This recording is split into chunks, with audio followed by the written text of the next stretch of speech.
And send. Well, that's a wrap on this book. Oh, right. There's 4 more. Welcome back to the Wintry Wyvern. Let's talk about spells. With the official release of Strixhaven Curriculum of Chaos, we've got 5 new spells to play with that match up with the 5 colleges of the Magical University of Strixhaven. We've got Borrowed Knowledge from Lorehold, Kinetic Jaunt from Prismari, Vortex Warp from Quandrix, Witherbloom from Witherbloom, and of course, Silvery Barbs from Silverquill. If there's a spell you want to hear about in particular, skip ahead. There's timestamps for a reason down below. Let's go ahead and jump right into this.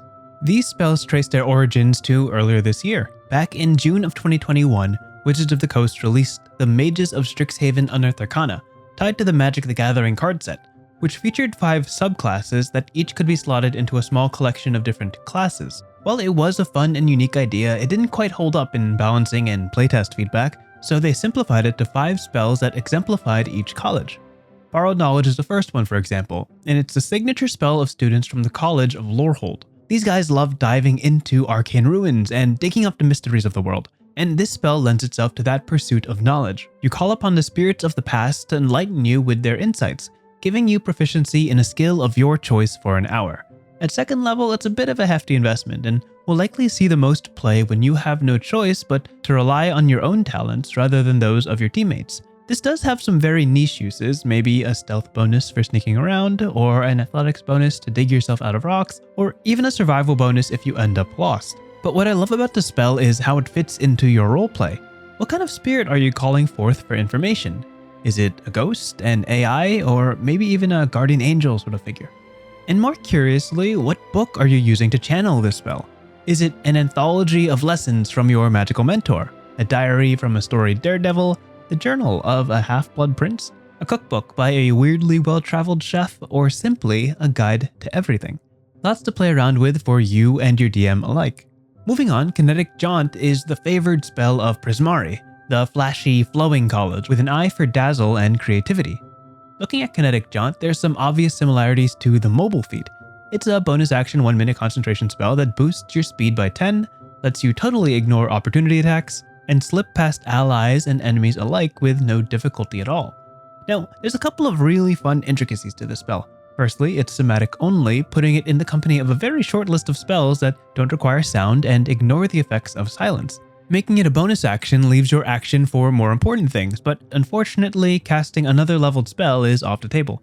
This shares a very similar defensive space to Misty Step, which also allows you to escape crowded scenarios as a bonus action. When comparing the two, there's a few benefits and trade-offs to Kinetic Jaunt.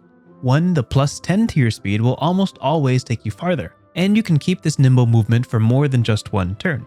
Misty Step, however, doesn't break your concentration on other spells, can take you upwards if needed, and isn't stopped by grapples or restraints. While Kinetic Jaunt finds its place in extended chases and pursuits, Misty Step is more flexible in the moment. Other similar movement spells include Expeditious Retreat at first level, and Haste and a Chardalon Stride at third, the latter being almost the same spell, with a little more movement speed and a little bit of damage, but missing the new pass-through feature. Kinetic Jaunt lands in a cozy pocket between these in terms of utility and safety, and maybe that's where it belongs. It's a solid middle-of-the-road spell, so weigh your needs and see if you'll be holding onto this one for the long term or replacing it with something better.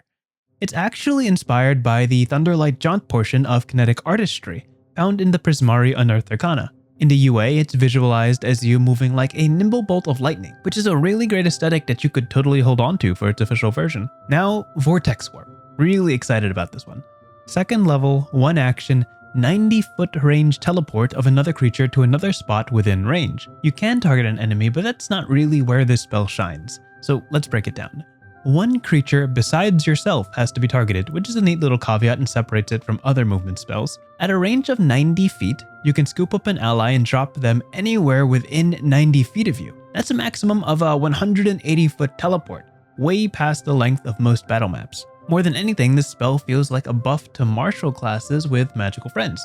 Tell me, how many times has your fighter or barbarian friend run off into battle and ended up in way more trouble than they expected? With Vortex Warp, you can zap your friend out of there and back into the hands of their favorite cleric, all while tactically standing beyond counterspell range. To rescue their friends, casters would often have to charge in there themselves to pull off a Thunderstep or a Dimension Door, risking their own well-being. Now they can leave the peril of blades and swords to the properly rough and reckless. And also, think of all the ready action tricks you could pull off with this. Have an ally ready a spell or attack, warp them into the perfect spot, and let them raise hell as a reaction.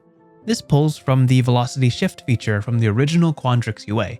Back then, it was a reaction charisma save with 30-foot range, matching the saves of most teleport spells, but it didn't require a solid surface as an endpoint. The limited range lent itself to a very strategic mindset in terms of your own battlefield placement, which I really enjoyed. Just scheming up the different scenarios you could use the spell in really captured the nerdy, calculating aesthetic that Quandrix really embodies. I do think that the range now is pretty ridiculous. I mean, it even increases at higher slots to an unlikely maximum of 300 feet range and 600 feet of possible movement, but boy, this might be really fun to see in action for team combos with players and DMs alike. Witherbloom is the aptly named Witherbloom signature spell, a nature-centric college that studies the magic of life and death, and this spell absolutely fits the bill. Second level, 1 action, 60 feet, and a 10-foot radius. You drain the health of your enemies and allow your allies to regain theirs. 2d6 damage is not much at all actually, and honestly probably less than a few cantrips by 5th level. The real benefit is the heal. A creature of your choice gets to spend a hit die and regain health equal to that, plus your spellcasting mod. The real winners here are the Sorcerer and Wizard, who gain access to a sort of healing spell with a spell list that's notoriously lacking them. For Druids, it's often better to just stick to the usual. As visually cool as this is, I think it probably falls short compared to the other 4 spells. The damage is nothing to write home about, especially with a con save. It's that healing utility that'll make a lot of Wizards and Sorcerers pick it up though, so it'll see some time in the sun. Funny thing is, the Witherbloom UA was only available to Druids and Warlocks, but you know, they're not called Warlocks of the Coast. The origin of this spell is Withering Vortex, the 14th level ability from the old Witherbloom UA. By dealing necrotic damage to an enemy, you'd absorb their vitality and give half of it to your ally. Now, something like this I would have been really down for aesthetically, sort of like a siphoning vitality vibe, but I have to admit that the spell as written is much more consistent in its healing output. Finally, Silvery Barbs, we meet again. I have a proper 10-minute video on this monster of a first level spell, but here's the short version. Barbs forces a reroll of a successful ability check, attack roll, or saving throw as a reaction, potentially making that roll fail even if it somehow had advantage. If you look at your character sheet, that's basically everything you and your enemies can do. It's properly powerful in the hands of a capable caster with potent saving throw spells because you can cast them on the same turn, and perhaps even more dangerous in the hands of a nefarious villain willing to twist a party's successes into failures. Its sheer availability, flexibility, and statistical dice flipping makes it almost universally useful across the entire spectrum of encounters. It's easily the most game-changing spell in this set, and simply by existing makes more than 185 spells easier to land. If you're looking for some insight on just how good this spell is, check out my last video, where we go over the rainbow of possibilities. Silvery Barbs pulls from the Silverquill UA, keeping the name. It has very minor changes, but overall it keeps the same strength and utility. The Silverquill College is famous for its way with words, whether it be for affirming their allies or admonishing their adversaries. And yeah, that's all of them. While Silvery Barbs might get a fix or two at my table, the rest of them are, in my opinion, perfectly fine for both in and out of setting play. Curriculum of Chaos is looking to be a really fun setting that I'd love to dive into further, but for now, may your jaunts always be kinetic, your knowledge occasionally borrowed, and above all, stay frosty.